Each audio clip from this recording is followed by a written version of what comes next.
Andito tayo ngayon sa kilometer 0490 ng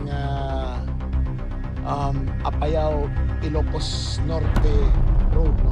Ilocos Norte Apayao Road rather. Sinasabi ni Congressman Sandro Marcos na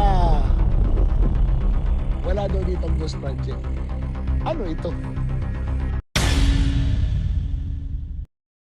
So mga kabibim, andito po tayo ngayon sa May Sarat, Ilocos Norte.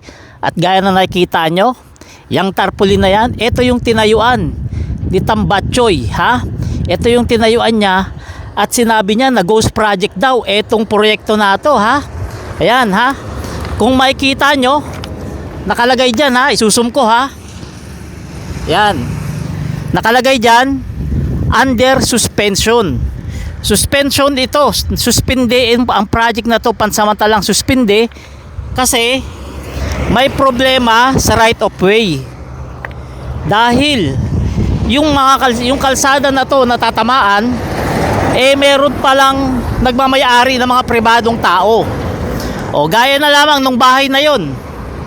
Right of way ang problema rito, kaya pansamantalang sinuspende habang inaayos pa. Ito yung sinabi niyang ghost project.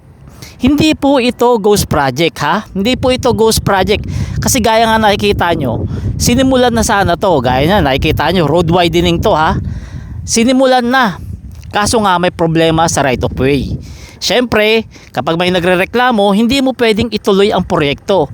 Kailangan ayusin mo muna yung mga nagrereklamo para walang problema yung proyekto. Gaya ng nakikita nyo, ha?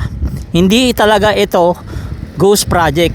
Kasi gaya na nakikita nyo, meron pa ron sa kabilang kalsada nakatambak na mga buhangin, mga graba, di ba?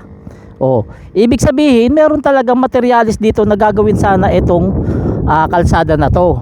Kaya hindi ghost project to. Oh.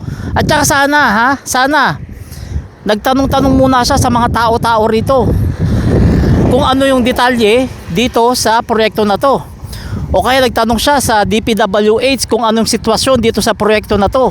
At hindi basta-basta na lang nagbigay ng komento na paninira para lang masira si PBBM at saka si Sandro Marcos. Kaso, etong si Tababoy, hindi niya sinabi na sa under suspension pansamantala itong project na to.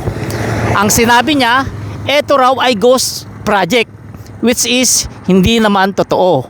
Kasi ang totoo, mayroong proyekto na napahinto lang pansamantala dahil sa problema sa right of way.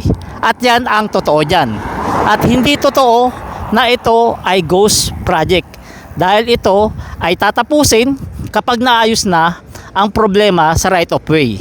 So gaya ng sinabi ko kaganina, huwag tayo maniniwala dito kay Baboy na naninira dito kay Congressman Sandro Marcos at kay Pangulong Bongbong Marcos para lang magpasikat.